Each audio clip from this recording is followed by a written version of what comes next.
The Senate will be in order. This morning's prayer will be led by the Senate chaplain. Let us pray. Let us have a moment of silence for the loved ones of Congressman Fred Schwengel, who passed away last night at 10:15.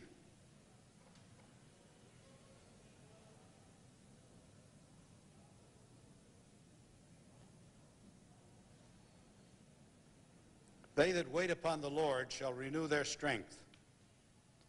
They shall mount up with wings as eagles. They shall run and not be weary, and they shall walk and not faint. Gracious God, our Father, this has been a difficult time in the Senate, with long hours, hard work, clash of conflicting agendas and convictions, and the relentless ticking of the clock. As the senators struggle to finish, give them grace to get their work done so they may enjoy a much-needed rest and the opportunity to carry out their plans for the recess. Grant, dear Lord, that the promise of Isaiah will be found relevant and real. Help the senators to discover that serving God renews one's strength. Grant that recess will be a time of refreshing family renewal and accomplishment. Encourage the senators to take care of themselves, give them safety in travel, and prepare them for the hard weeks ahead. We pray in the name of Him who promised rest for those who labor and are heavy laden. Amen.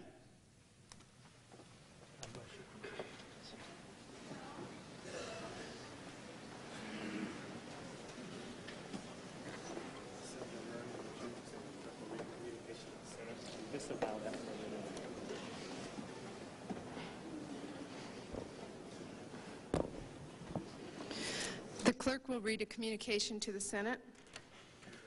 Washington, D.C., April 2nd, 1993. To the Senate. Under the provisions of Rule 1, Section 3 of the Standing Rules of the Senate, I hereby appoint the Honorable Patty Murray, a senator from the state of Washington, to perform the duties of the chair. Signed, Robert C. Byrd, President Pro Tempore.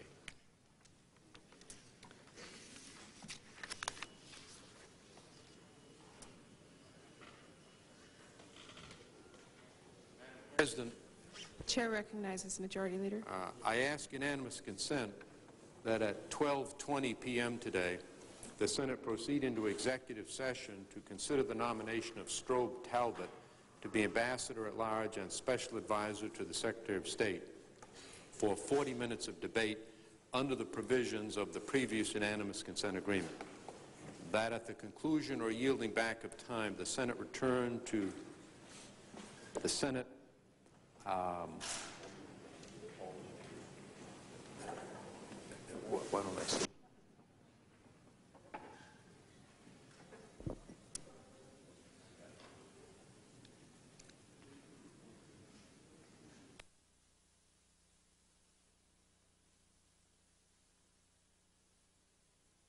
And I suggest the absence of a quorum. The absence of a quorum has been suggested. The clerk will call the roll. Mr. Akaka.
Leader. I ask unanimous consent that further proceedings on the quorum call be dispensed with. Without objection, so ordered. Madam President, I withdraw my previous request, and I now make the following unanimous consent request, that at 12:20,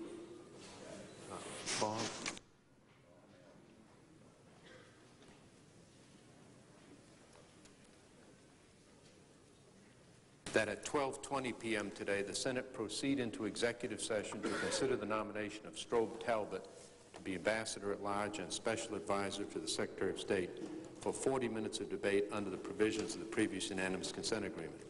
That at the conclusion or yielding back of time, the Senate return to legislative session for a period of morning business, with senators permitted to speak therein, with the time prior to 4:45 p.m.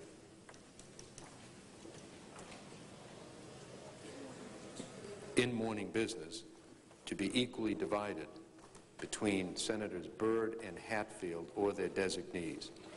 That at 4:45 p.m. the Senate return to executive session and vote on the confirmation of Mr. Talbot. That upon the completion of that vote, the President be immediately notified of the Senate's action.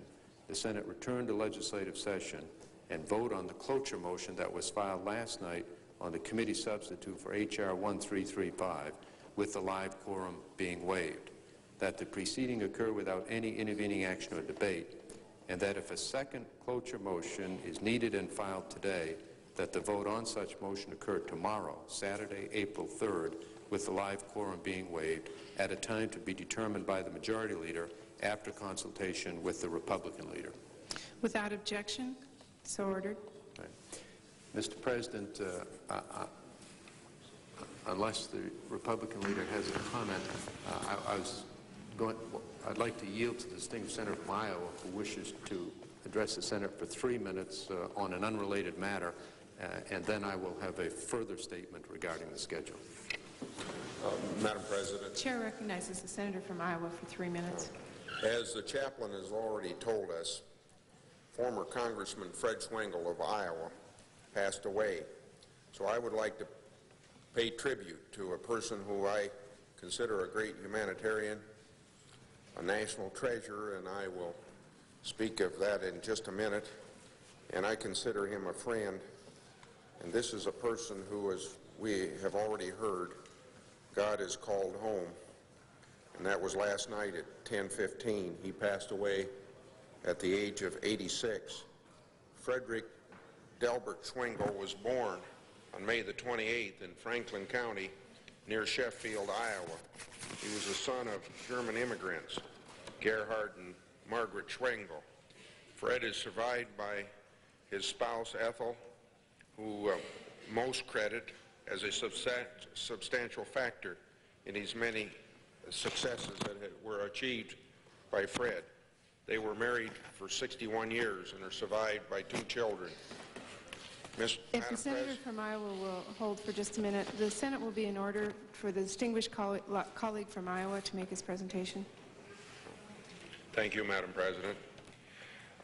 Madam President, I first met Fred while he was a member of the state legislature when I was doing research in Des Moines in 1954 on my master's thesis when I was a student at the University of Northern Iowa.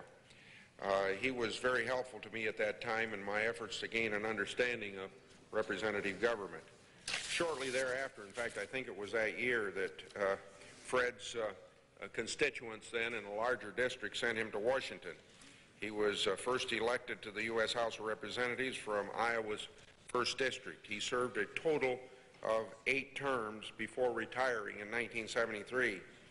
I remember Fred telling me that he took great pride in his involvement during his first years in Congress, for instance, during the Eisenhower administration, in the creation of the interstate highway system. As a progressive Republican, he respected the rights of workers, he defended civil rights, and he was an ardent advocate of separation of church and state. Fred's 16 years in Congress and the 20 years thereafter were dedicated to serving the people of this country. In 1962, Fred helped establish the United States Capitol Historical Society. That's the society that has as its main interest this building and grounds, and he served as the Society's president until 1992 and as chairman of the board until his death. In this capacity, Fred's deep appreciation for the Capitol's architecture, its history, and the function it played in representative government were conveyed to those who visit. It has been said around here in Congress that Fred almost single-handedly brought about the successful efforts to complete the mural work in the House wing of the Capitol, for it was Fred Schwengel who enticed Alan Cox to return to Washington and complete his murals. These murals now adorn the front north-south corridor of the House wing. What Fred did for me in those early years in Des Moines, he did for tens of thousands of Americans who came to Washington to learn about their capital. He enriched our lives and our understanding of representative government. Those of us who loved Fred will miss him greatly. President Gerald Ford once quoted Tip O'Neill, former Speaker of the House, as saying this about Fred, quote, "Fred is the gatekeeper of history, the caretaker of the U.S. Capitol." Today, Fred Schwengel is standing at the gate of heaven, Mr. President. I think God will be kind to him and his family, just as he has been kind to so many here on earth. Thank you, Madam President. Chair recognizes the Majority Leader. Madam President, I've consulted with the distinguished Republican leader and with a number of senators on both sides of the aisle about the schedule in an effort to minimize the inconvenience that will occur as a result of the present situation. I think all senators recognize that the events which have occurred were not and could not have been predicted, and that while most unfortunate that senators' travel schedules will be disrupted, the circumstances are such that it is necessary to proceed to remain in session. Therefore, following discussions, as I said, which I've had with the distinguished Republican leader and others, my decision is the following. We will have the cloture vote today be shortly after 5 p.m. when that cloture vote occurs, immediately following a prior vote on a confirmation. And then we will be in session with a cloture vote tomorrow. We will not be in session on Sunday in recognition of the observance of Palm Sunday. We will be in session with a cloture vote on Monday. We will not be in session on Tuesday in recognition of the observance of Passover. And then we will be in session with a cloture vote on Wednesday. I've attempted to make all of those assume that cloture is not obtained on an earlier vote or the matter is not otherwise resolved. Obviously, that always remains open, and I hope that will be possible in one or the other fashion. But if that assumption holds, that is, if cloture is not obtained and if the matter is not otherwise resolved, independent of cloture, why then the schedule will be, as I've just announced, through next Wednesday. I'm not able to make a decision beyond that because, of course, I cannot foresee precisely what will transpire, but there remains to be completed the debt limit extension, which I hope we can complete prior to next Wednesday evening. I've been advised that there will be a large number of amendments offered to the debt limit bill, which may result in it taking several days or weeks, as we've seen on this bill. And if that occurs and no other alternative is available, it may be necessary to cancel the remainder of the recess, that is, next Thursday and Friday and the entire following week, and simply remain in session. I truly hope that will not be necessary, but I think it important that senators have the maximum notice possible with respect to what may occur on the schedule. My hope is very much otherwise, and my hope is that we're going to be able to complete action on the pending measure and on the debt limit extension in time for all of these, the events which I've outlined as possibilities not to occur. Mr. President. Majority to yield. Yes, I'll be pleased to yield to the Republican leader. Has there been a judgment made on what time the cloture might occur tomorrow? Would that be in the morning? I've not made that decision, Mr. President, and I will, as always, consult with the Republican leader and with the staffs on both sides of the aisle regarding the schedules of senators. And what about... We do have, I know at least one senator who will be away in the morning and back in the afternoon. If the past is any guide, there'll be other senators who will be present in the morning and away in the afternoon, and I'll do my best with the distinguished Republican leader to do it in a way that accommodates senators. And has there been any determination made yet by the majority on whether or not we'll be in late this evening or all night or late tomorrow night, or has that judgment been made? I have not made that judgment, and I will, as always, be pleased to hear and consider the views of the Republican leader in that regard. Could I ask the Republican leader if he's made a decision yet on amendments to the pending legislation? He was asked last night as to whether amendments would be allowed or not. I wonder if he had made a decision on that yet. As of this moment, there'll be no amendments today, although I'm open on the question.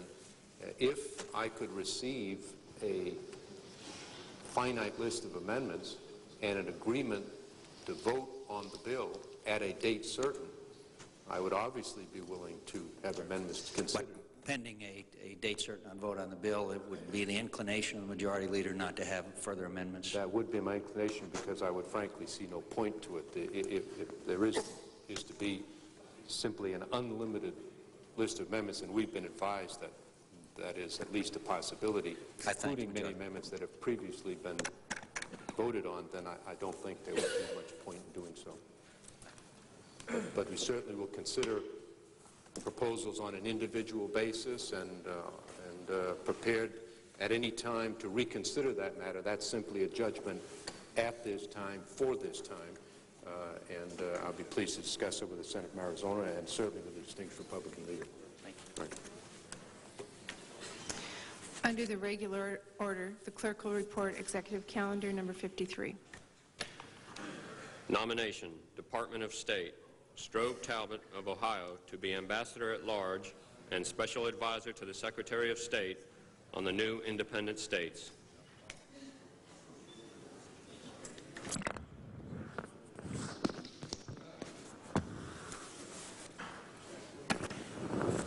Madam President, parliamentary inquiry, I understand it's 40 minutes equally divided. Is that correct?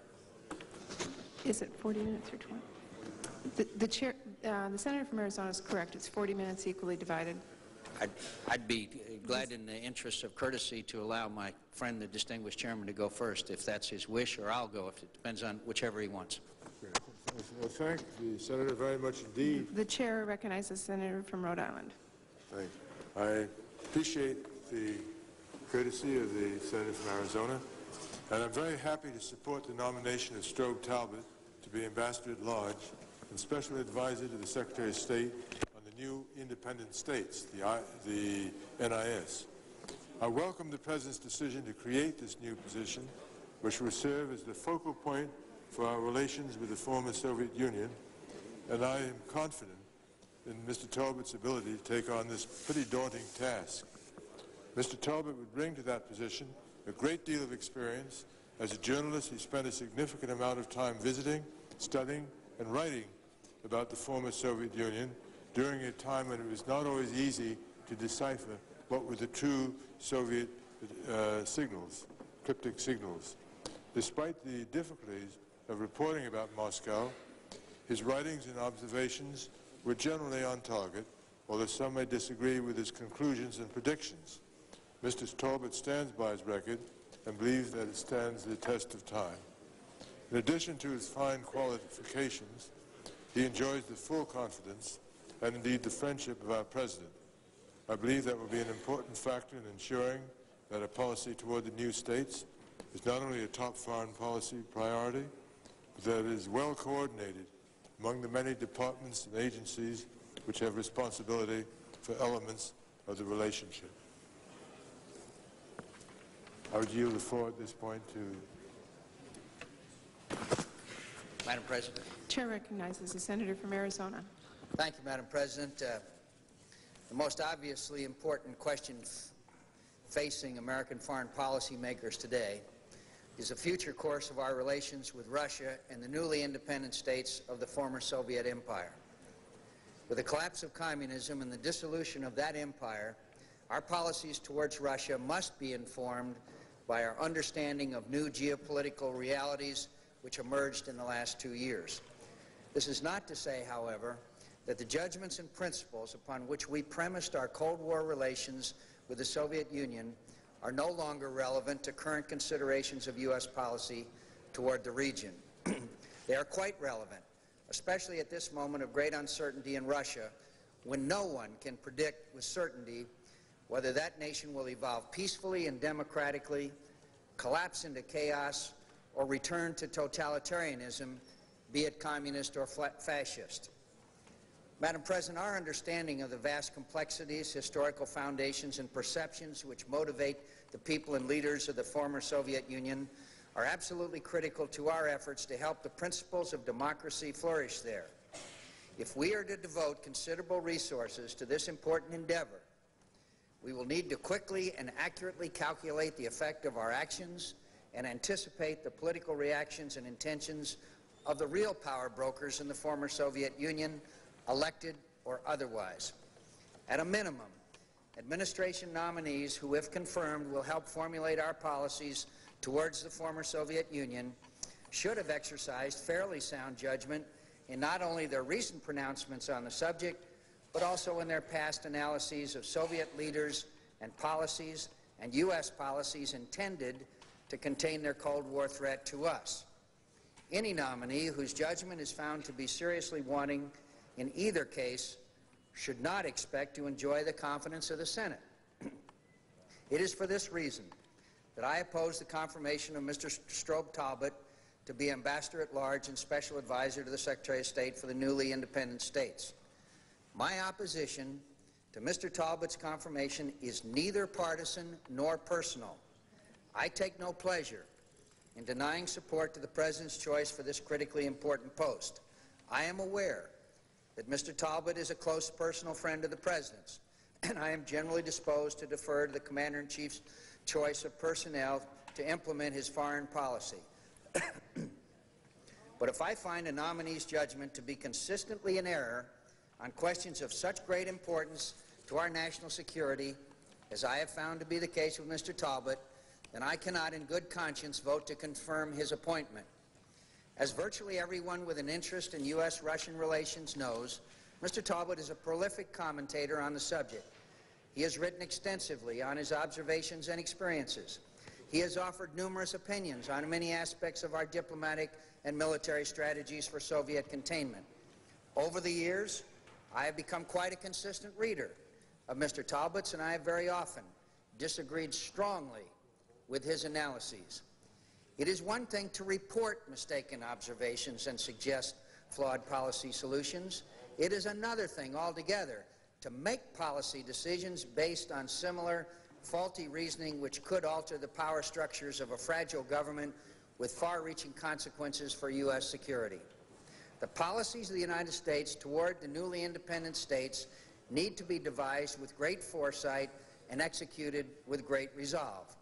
Mr. Talbott showed little appreciation for either quality in his past observations of U.S.-Soviet relations.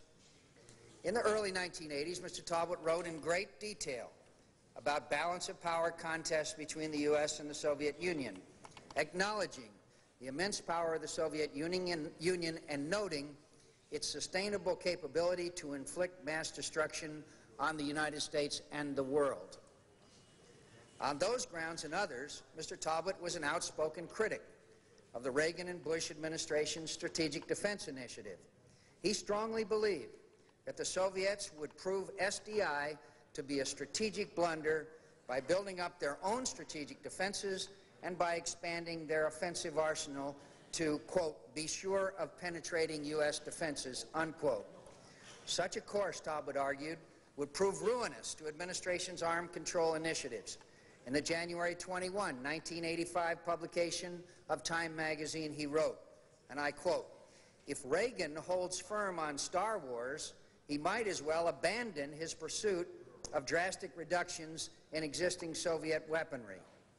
Talbot had first sounded this constant theme in his writings 2 years earlier, on April 4th, 1983, and I quote, "If the U.S. tried to erect the sort of protective umbrella Reagan has in mind, the Soviet Union would suspect that the U.S. was seeking the capability of destroying the USSR with impunity.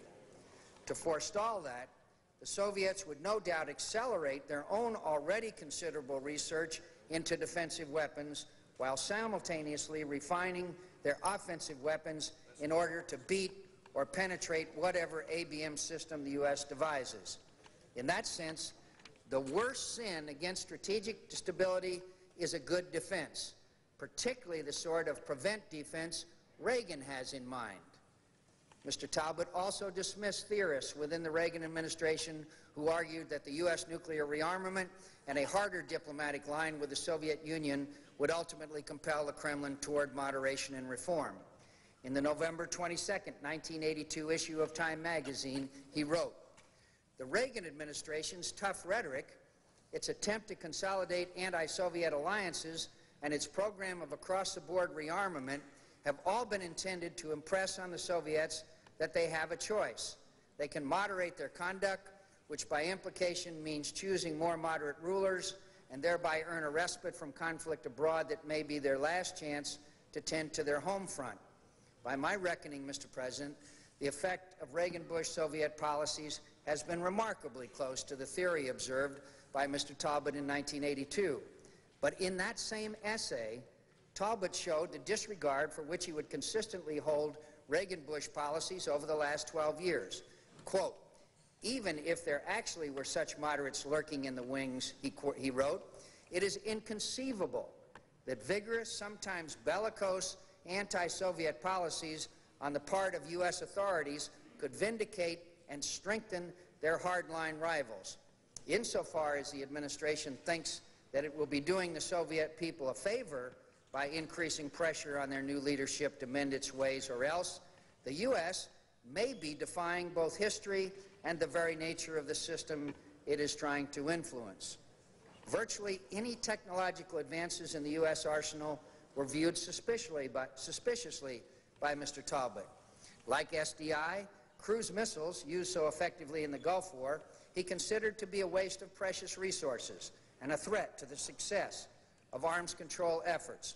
Again, I quote Mr. Talbot, quote, one of the burdens under which the administration's arms control negotiators are laboring is an injunction not to trade away or even accept significant limitations on weapons systems where the U.S. has a technological lead. For example, microelectronics and precision guidance put the U.S. cruise missile program well ahead of the USSR's. As a result, cruise missiles have been declared virtually out of bounds for restrictions under START. This faith in technology as the solution to the country's military problems may be both forgetful about the past and short-sighted about the future. Mr. President, it's stating the obvious to note that President Reagan's visions were vastly more far-sighted than Mr. Talbot's criticisms. Given Mr. Talbot's devotion to arms control initiatives, which he zealously sought to protect from the barbarians in the Reagan-Bush administration, one might have expected him to support negotiating positions which had for their object an ambitious outcome. An ambitious outcome was precisely the object of the 0-0 option of no intermediate nuclear weapons in Europe, which the Reagan-Bush administration faithfully adhered to throughout the ultimately successful negotiations for an INF treaty.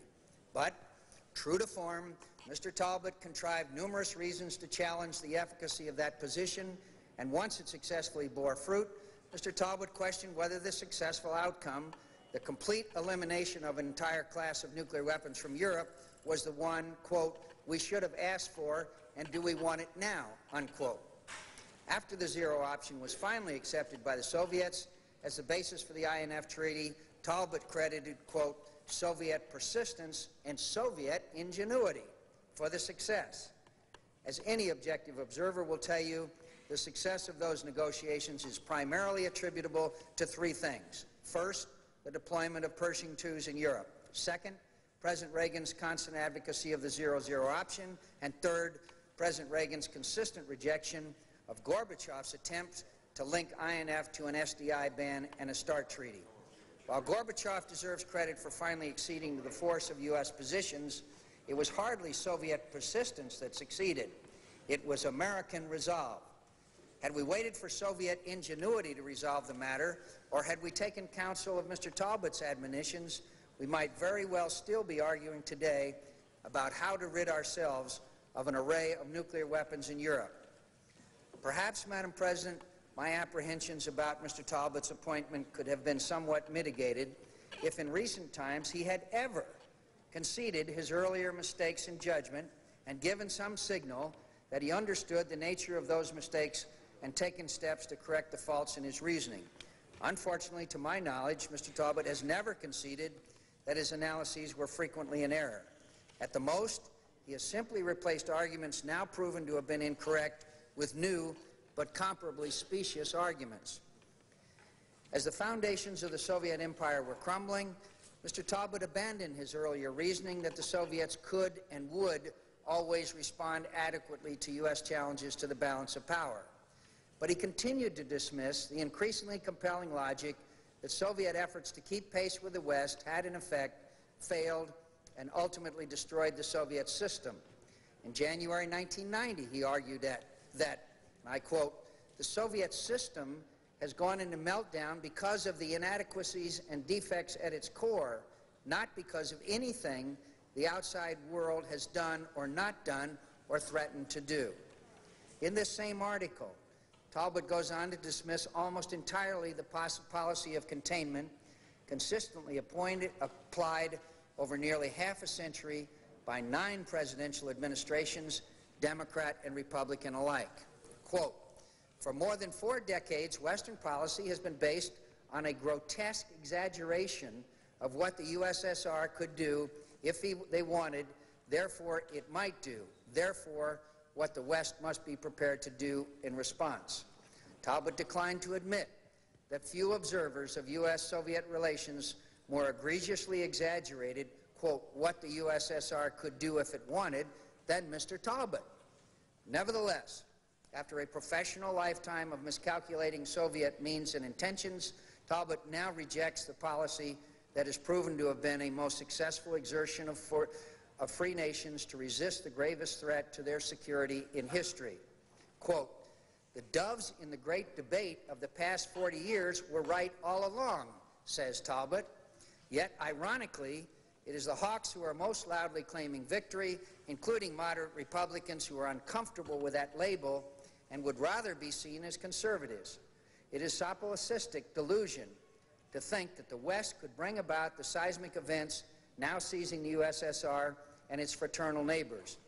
If the Soviet Union had ever been as strong as the threat-mongers believed, it would not be undergoing its current upheavals. In an eloquent emphasis of this point, Talbot attributes the Soviet Empire's collapse to the, quote, "nakedness of the Red Emperor before his enemies." Of course, a few short years before, Talbot offered this poignant observation. He was just as adamantly arguing that the Soviet Emperor was clothed in a suit of armor with weapons at the ready and prepared to fend off any challenge from the West far into the foreseeable future. While his reasoning might have changed, his prescriptions did not. In April 1991, Talbot still argued against SDI and for strengthening the ban on testing and deployment of space-based systems. Since that article's publication, Soviet military leaders have admitted that SDI was a realistic and practical proposal, a strategic outcome that significantly altered the military strategy and negotiating position of the Soviet Union. Again, Talbot miscalculated the political and diplomatic consequences of U.S. military strategy. The mere threat of SDI added to the growing list of Soviet weaknesses from which they could not recover through arms escalation, which hastened the bankruptcy of the Soviet system that sped the dissolution of their empire. The illogic of Mr. Talbot's evolution in thinking, while certainly imaginative and astonishing, is nevertheless the most conspicuous attempt at rewriting history that I have ever witnessed. Its purpose, I assume, is not to defend a point of view, but to protect the reputation of its author. Mr. President, as I noted earlier in my remarks, Mr. Talbot is a prolific writer. My lack of confidence in this nominee is solely attributable to the many opinions Mr. Talbot has expressed throughout the body of his work. I have read most of them, and it would require many more hours for me to cite all the examples of mistakes and inconsistencies upon which Mr. Talbot bases his reputation as a Soviet expert. Those that I have mentioned today are sufficient justification for me and for the Senate to oppose Mr. Talbot's confirmation. Foreign policy is more than an academic pursuit. Policymakers may not be immune to the imaginative but flawed hypothesizing done just for the sake of arguing or demonstrating scholarly brilliance that occasionally occurs in academia. Neither is another common ailment in academia, the zealous defense of one's thesis beyond logic and truth, unheard of in halls of power. But such frailties are more dangerous attributes in government than they are in our universities. History is replete with lessons learned regarding the critical synergies of democracy, foreign policy, and military strategy. Mr. Talbot seems to have learned few of them, if any. It is certainly possible that had we listened to Mr. Talbot's advice during the last decade or so of the Cold War, we would find ourselves still immersed in that epic struggle. Thus, I fear we have no assurance that Mr. Talbot will provide the well-conceived advice and foresight on how we can best assist the newly independent states through their transition to democracy that the Secretary and the President will need to rely on as they take their turn at fashioning a new world order. There is nothing in Mr. Talbot's work to allay my fears. On the contrary, further reading of his writings merely exacerbates my concern. Both the President and the nation deserve far better counsel than that which Mr. Talbot is likely to provide. On that basis, I will vote to oppose Mr. Talbot's confirmation, and I urge my colleagues to do likewise. Madam President, I reserve the balance of my time. Who yields time? Madam President? Who yields time? I yield 4 minutes. I yield 5 minutes to my colleague from Rhode Island, the senator from Rhode Island. The chair recognizes the senator from Rhode Island. Madam President, obviously the distinguished senator from Arizona has spent a lot of thoughtful time analyzing the background here. I'm not going to contest the points that he's made. I just want to say for the record that I have known Strobe Talbot for some 15 years, and I have worked in connection with matters not directly related to the Soviet Union with Mr. Talbot, and have found him a person both of tremendous ability and of high character. He's a man who does speak Russian, which obviously is an added plus for the job that he is being nominated for. I found Strobe Talbot a person who can analyze a problem and come to what, in my judgment, was the correct conclusion. Madam President, I listened to the distinguished senator from Arizona discuss the subject of SDI. All of us have views on that. I personally was opposed to the amount of money that we are spending in SDI. And apparently that is the position that Mr. Talbot had likewise, although I'm not totally familiar with it. It seems to me, Madam President, in all of these jobs, we go with somebody who, from our knowledge or from our experience, is a thoughtful and a wise individual. And also, in this particular job, which is a very, very difficult one, we want somebody who has drive and energy. It's not a military job. It's a job that will involve trying to provide, direct the aid. That's one of the facets of it that's going not only to Russia, but to the former to the republics that made up the former Soviet Union. So, Madam President, I stand as one who admires Strobe Talbot and am a supporter of his and believe he'll do a good job in this particular position. So I do hope that his nomination will be approved by this body. Who yields time? Madam President, Senator from Rhode Island.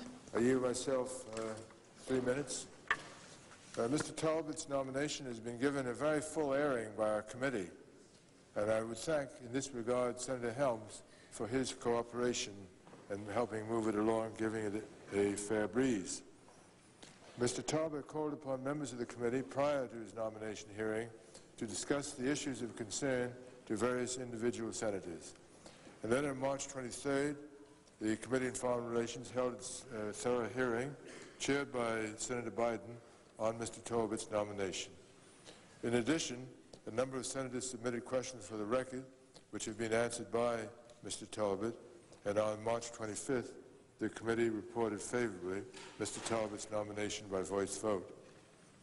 This weekend, actually now, President Clinton will travel to Vancouver to meet with Russian President Yeltsin for their first summit meeting.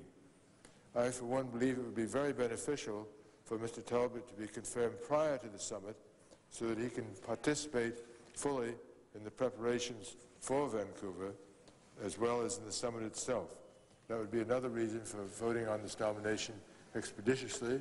And as one who admires Strobe Talbot and has read some of his writings, I think that in general his writing is on target. Some, I'm sure, differences of view, and I believe that he has the trust of the President, which is very important for a man in his position, and that his nomination would be in the interest of the United States. I would urge my colleagues to support that nomination. Madam President. Chair recognizes the senator from Arizona. Just very briefly, I did not put a hold on Mr. Talbot's nomination. I don't do that almost never. I did not try to impede the process of his nomination. I understand the requirement that the President have him, his advisor at his side at this summit meeting that is coming up very soon. The fact is, unfortunately, my friend from Rhode Island either didn't listen to or didn't care what I said. It was not about SDI. It was about the flawed views that Mr. Talbot has held consistently in his flawed prescriptions. Whether the senator from Rhode Island supported full funding for SDI or not, the facts are clear in testimony from Soviet military and civilian leadership that the threat of SDI was a significant factor in bringing about the end of the Cold War. The vast majority of opinion substantiates that because the facts are there, because of the statements of the leaders and former leaders of the then Soviet Union. But if it had been based simply on SDI, clearly I would not have objected to Mr. Talbot's nomination. It was based on a consistent, thorough misanalysis of the Soviet Union, their policies, what actions the United States needed to take an adequate response, a switch, a rather significant switch in his views about the strength of the Soviet Union following the collapse of the Soviet Union, and again, a bit of a total failure to admit that any of those ideas and thoughts of which are voluminous, which I could have provided if necessary for the record, were wrong, and they were consistently wrong. So that's the reason for my opposition.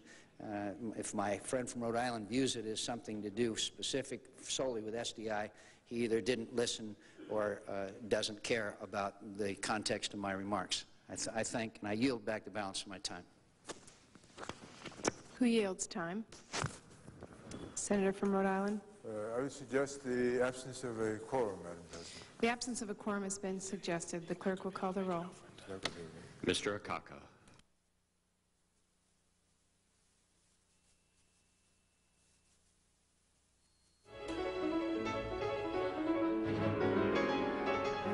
I ask unanimous consent the call for a quorum may be rescinded. Without objection, so ordered. And I'm prepared to yield back the balance of our time. All time is yielded back. Thank you. Under the previous order, the Senate will return to legislative session. There will now be a period of morning business until the hour of 4:45 p.m. today. The time between now and 4:45 is equally divided and controlled by Senators Byrd and Hatfield or their designees.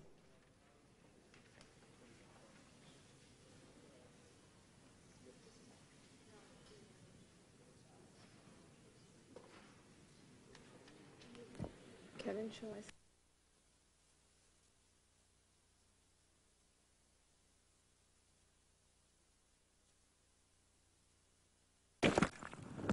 Madam President, Chair recognizes the senator I would from suggest California. the absence of a quorum and that the time be charged equally to both sides.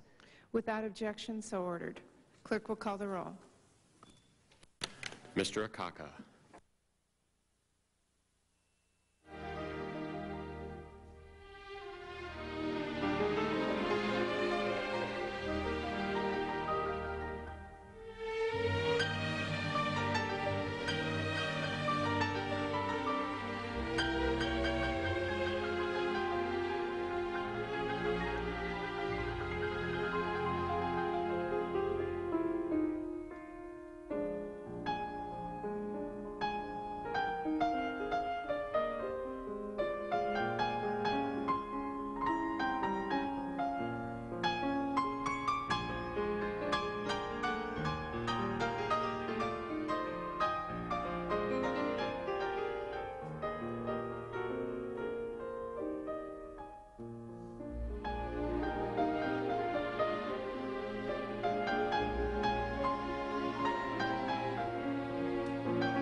The senator from Texas.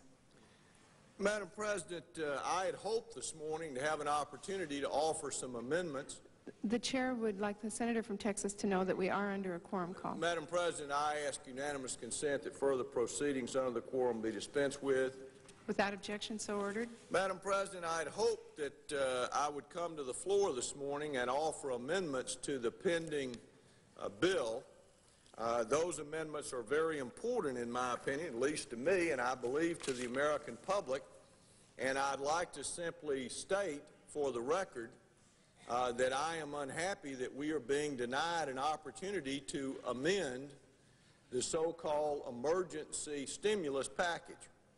I have two amendments, and so that people might know exactly what is in these amendments, I'd like to ask unanimous consent that both amendments be printed in the record. Without objection, so ordered. Madam President, the first amendment printed in the record was an amendment that I had hoped to offer this morning and that I intend to offer at some point during the consideration of this $16.5 billion spending bill. And let me explain briefly what the amendment does. We have before us a $16.5 billion spending bill that is illegal. The law of the land adopted in 1990 said that we would set out a cap on discretionary spending and that it would be illegal to spend beyond that cap, that there would be a 60-vote point of order in the Senate, and that if Congress spent beyond that cap, there would be an automatic across-the-board cut in spending to bring us back under the cap. The bill that is before us has spending that violates the 1990 law, is therefore technically illegal, but it has in it a little provision that says it's an emergency, and therefore, even though we're spending $16.5 billion and raising the deficit by $16.5 billion, by this trick, we spend $16.5 billion, but we don't count it as spending. We raise the deficit by $16.5 billion, and we don't count it as deficit. And as anyone who has followed the debate in the last week knows, the funding for grants to cities and to states to stimulate the economy is contemplated to fund numerous projects that range from gyms and parks and graffiti abatement and bike paths and parking garages and parking lots and swimming pools and recreation centers and sports facilities, boat houses, soccer fields, ice skating, warming huts, playgrounds, jogging paths, and hiking trails. In fact, as my colleagues will remember and those following the debate know, I offered an amendment to prohibit any of the funds contained in this bill from being spent on this purpose.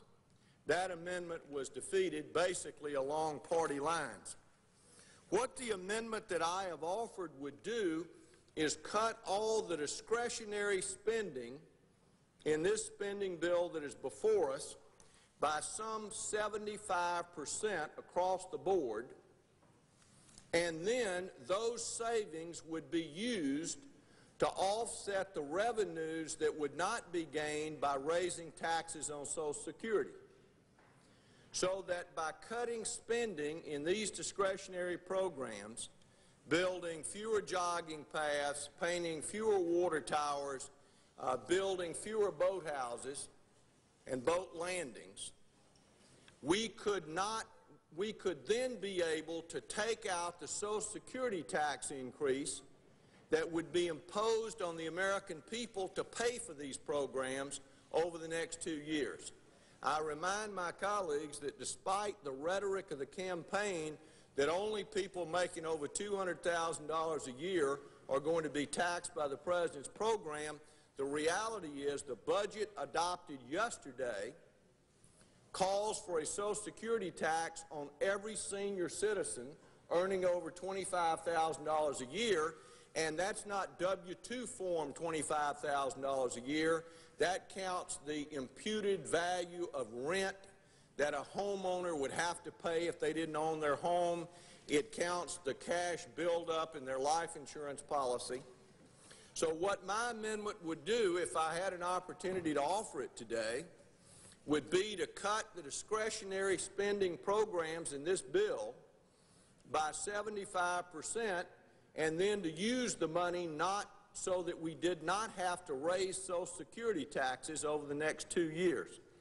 It seems to me, Madam President, that if the American people understood that we are going to spend more on this bill over the next 2 years on very dubious projects, on make-work projects, than we are going to collect by raising taxes on Social Security, people would rather that our Social Security recipients weren't taxed and that their money was not spent. Had I had an opportunity today, I was going to offer that amendment, and in fact, on our side of the aisle, that was the next amendment that was to be offered. So for those who say, well, there's gridlock in the Congress, let me say that I am here prepared to offer this amendment. I would love to have an opportunity to debate whether or not we ought to tax Social Security to fund the building of parks and graffiti removal and art centers, but I am not afforded the opportunity to do that under the procedure that is being followed. So for those who will say, well, this is gridlock and people are delaying, I'd like to offer this amendment. I'd like to have a chance to give people the opportunity to say which they value more, letting people keep their lifetime earnings, their nest egg, versus building all these projects in the name that we're going to create some job somewhere for somebody. The second amendment is a more fundamental amendment, and I had hoped to offer it either today or tomorrow, and I intend to continue to press to offer both these amendments. The second amendment seeks to fulfill a campaign promise that the President made during the campaign and that the American people support, and that is a campaign promise of cutting taxes on middle-class Americans. And it seeks to do it in such a way as to not raise the deficit. I remind those following this debate again that we have before us a bill to raise spending by $16.5 billion. Brand new spending by $16.5 billion. What my amendment seeks to do, the second amendment, is to cancel all this new spending and instead take that $16.5 billion and raise the exemption that working families have on their income tax for children under 16 years of age by $1,200.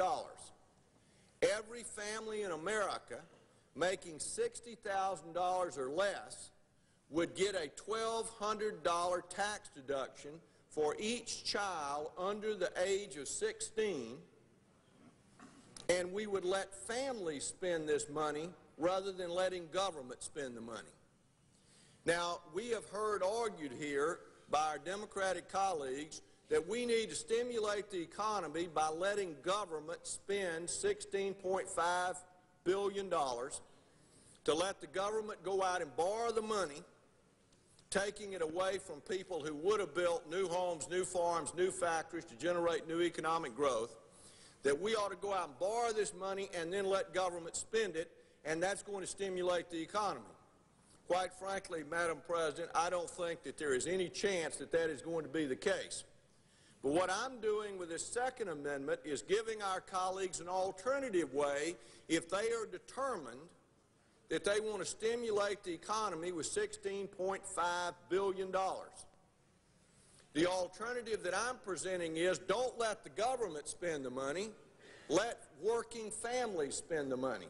Take the $16.5 billion and use it to finance a tax deduction for working families, $1,200 per child under 16 for every family in America making less than $60,000 a year. Give them the money back, let them keep more of what they earn, and let them invest it in housing, nutrition, education, health care.